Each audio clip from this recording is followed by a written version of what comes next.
Good morning, welcome back to Barnhouse Acres. My name's Nick, and today we're gonna be making a stump stool. Recently we took down a few trees here and then a few more along the house over this way.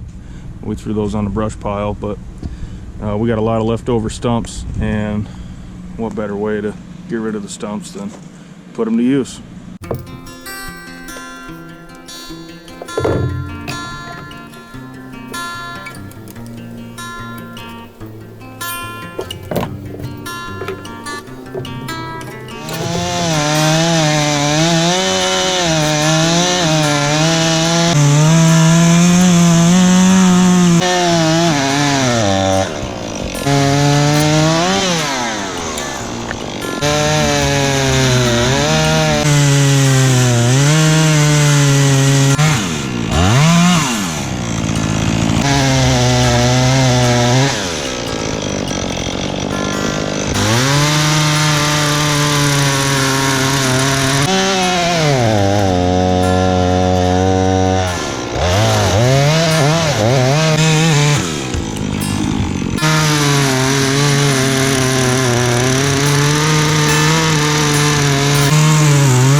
Well, and there you have it.